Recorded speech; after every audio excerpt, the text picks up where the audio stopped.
다음 순서는 저희가 앞으로 앞두고 있는 공공관리 추진위원회 구성 선거 관리 기준에 대해서 저희 민경태 변호사이자 운영위원님께서 발표 짧게 해주시겠습니다. 네, 박수로 같이 모시겠습니다. 예, 안녕하세요. 민경태입니다. 원래 재건축에서는 선거관리 기준은 법에 정해진 게 없습니다.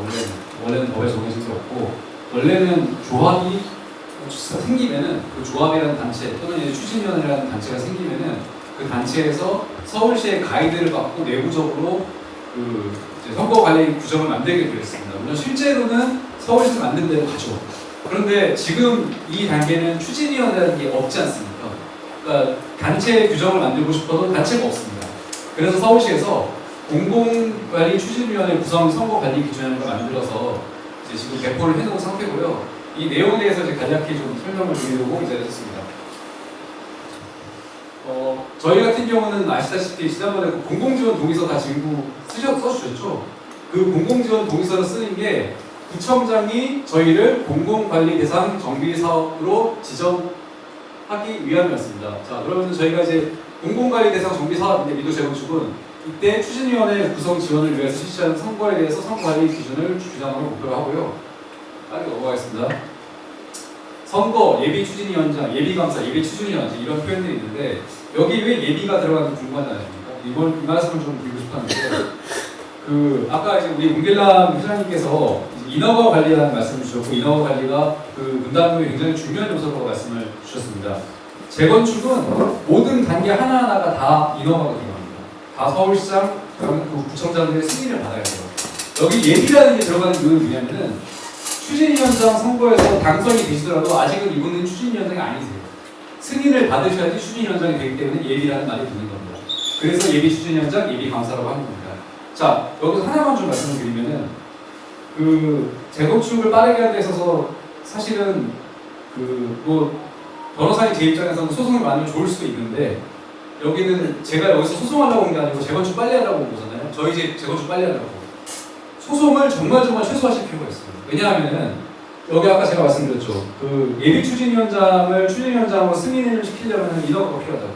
그런데 이 누군가가 예비 추진위원장의 어떤 자격이라든가 선거 투표율이나 이런 거에다가 문제를 삼게 되면은 소송이 걸리잖아요. 그러면은 구청이나 시청에서 인허가를 안 해줍니다. 소송 끊을 때까지. 그게 재건축이 되어지는 굉장히 중요한 요소 중에 하나입니다. 그 말씀을 좀 드리고 싶었고요. 그래서 제가 지금 이렇게 설명을 드리기는 하는데 실제로는 구청에서 나와서 설명을 해주실 겁니다. 그때 자세한 내용은 많이 있을 거고 저는 오늘 간략하게 말씀드리겠습니다. 선거권은 당연히 이제 소유자분들이 선거권을 가지게 되는 거고요.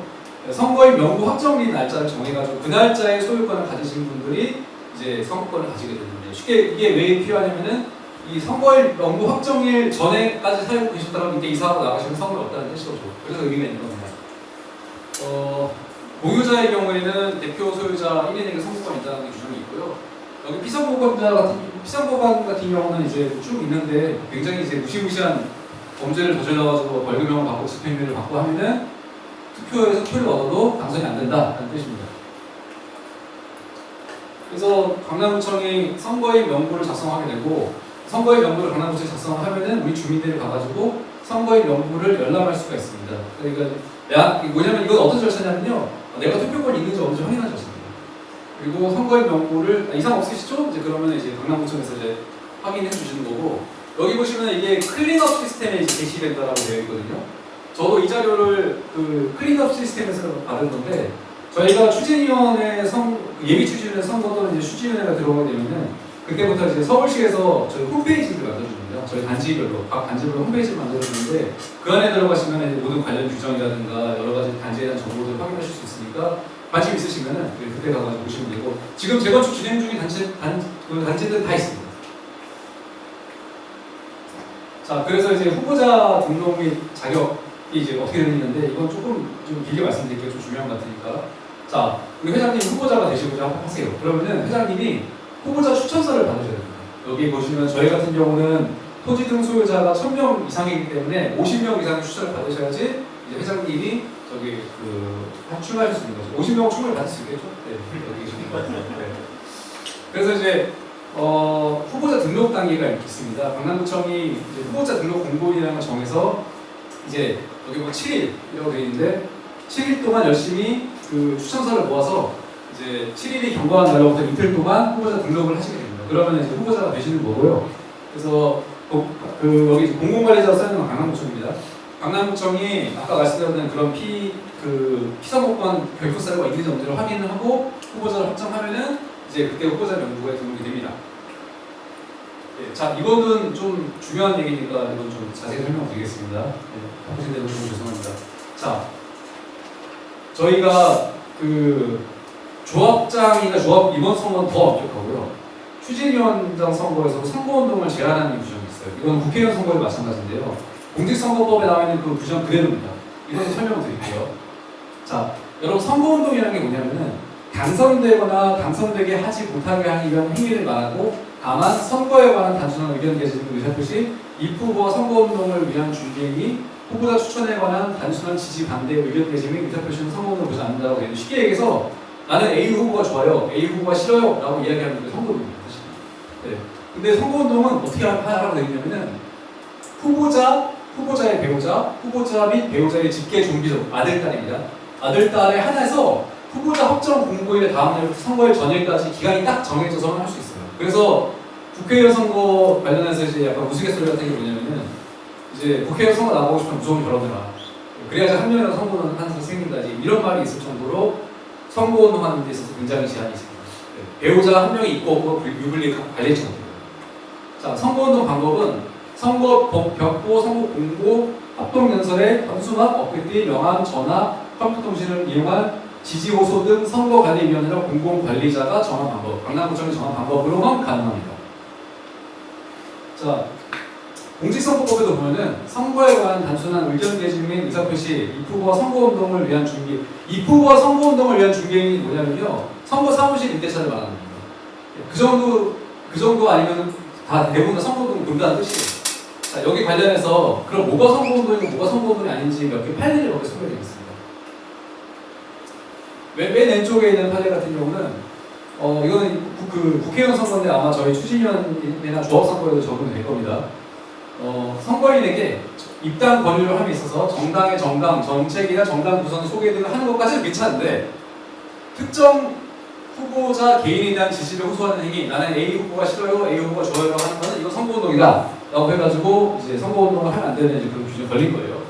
자, 두 번째, 여기 보면은 뭐 쭉 이제 복잡한 이것도 마찬가지로 입당을 권유하면서 특정인에 대한 지지를 한 거는 통상적인 정당 활동이라고 볼 수 없다라고 되어 있는 판례가 있습니다. 근데 한 가지 여기 좀 주목해 보실 건 뭐냐면은 이 판결 선고 날짜입니다.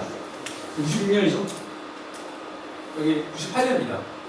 이게 여러분도 지금 말씀을 듣고 느끼시겠지만 선거운동이라는 거는 내가 A 후보가 좋다, B 후보가 싫다라는 내 표현의 자유와 관련된 얘기예요. 근데 선거를 공정하겠다는 보이기 때문에 개인의 표현의 자유를 제한하는 법이란 말이죠.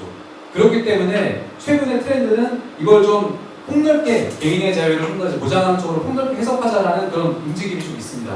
그래서 2023년에 나왔던 판결은 뭐냐면은 저희랑 관련된 거예요. 재개발 사업과 관련하여 통장이라는 사람이 재개발 사업과 관련하여 특정 후보자가 당선되어야 재개발 사업이 더 빨리 진행되지 않겠느냐는 취지로 발언한 경우 이는 사적인 자리에서 선거에 관한 개인적인 의견을 개진한 것에 불과하여 특정 후보자의 당선을 위한 능동적, 계획적 선거운동을 보기 어렵다라고 되어 있습니다. 지금 보시면은 왜 오른쪽에 있는 판례도 특정 후보자가 좋아요라고 하는 거잖아요.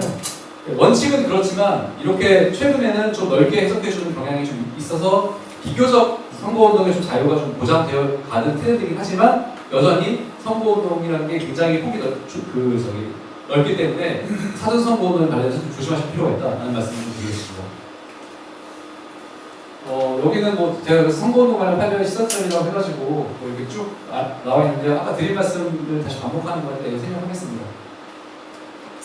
자, 투표는 이것도 좀 중요한 말씀인데 선거는 기표 방법으로 투표한다라는 게 원칙이에요. 기표 방법이라고 하는 것은 종이 투표를 말씀드린 겁니다. 다만 관할위원회에서 전자투표의 방법을 결정한 경우에는 그에 따릅니다. 전자투표를 하셔야 돼요. 그리고 이제 뭐 투표의 1인 1표 오전부터 오후 6시까지 그 다음 신분을 가져오셔야 되고요. 개표는 즉시 해야 되고 그 다음에 이제 당선은 다수표 과반수 이상이 아니고 다수표입니다. 다수 유효 투표를 원하는 사람을 선임하고 이게 좀 약간 좀 웃긴다고 생각하는데 동수의 경우 연장자를 당선자를 한다고 하네요. 네, 이건 조금 이해가 안 되지만 그렇다고 합니다. 이제 넘어가겠습니다. 자, 그 다음에 이제 제가 아까 이제 추진위원회가 승인을 받아야 생긴다고 말씀드렸잖아요. 여기서 당선이 되면 추진위원회가 바로 생기는 게 아니고 예비추진위원장하고 예비감사만 존재하는 겁니다. 그래서 추진위원회를 구성을 해주셔야 돼요. 추진위원회는 예비추진위원회 당선자가 여기를 고려해서 110% 이상 추천을 해야 되고 이 경우 낙선자는 예비추천위원 당연직 예비추천위원으로 추천을 해야 한다는 규정이 있습니다. 그래서 이제 추진위원으로 이제 추천받으신 분들은 이제 동의서 작성해가지고 이렇게 이런 절차들을 해가지고 최종적으로 이제 예비추진위원장은 토지등 소유적 가방수의 동의를 얻어서 아까 잠깐 이렇게 김회장님께 설명하셨던 동의 절차를 말씀드린 거고요. 동의를 얻어가지고 강남구청에 승인을 신청해서 승인을 받으면 이제 추진위원회가 되는 겁니다. 이거는 그냥 쭉 읽어보시면 될 것 같습니다. 뭐 선거할 때 뭐 이런 거 저런 거 하지 말아라고 하는 건데 잠깐 이거에서 하나만 좀 말씀드리고 싶은 게 아까 제가 지금 보여드리는 이 규정에는 사전 선거운동을 하면 어떻게 된다는 규정이 없거든요. 근데 제가 아까 말씀드렸던 이제 조합이 결성되면 조합이 자체적으로 선거에 관련된 규정을 만든다고 말씀드렸잖아요. 그 규정을 이렇게 만드세요라고 서울시에서 준 가이드가 있는데 그 안에는 무슨 규정이 있냐면은 사전 선거 운동을 한 후보자는 당선 무효가 된다는 규정이 있습니다. 그래서 나중에 조합이 결성되거나 하게 되면 이제 그 부분 좀 염두해 주셨으면 좋겠어서 한 말씀 드렸습니다. 이상입니다.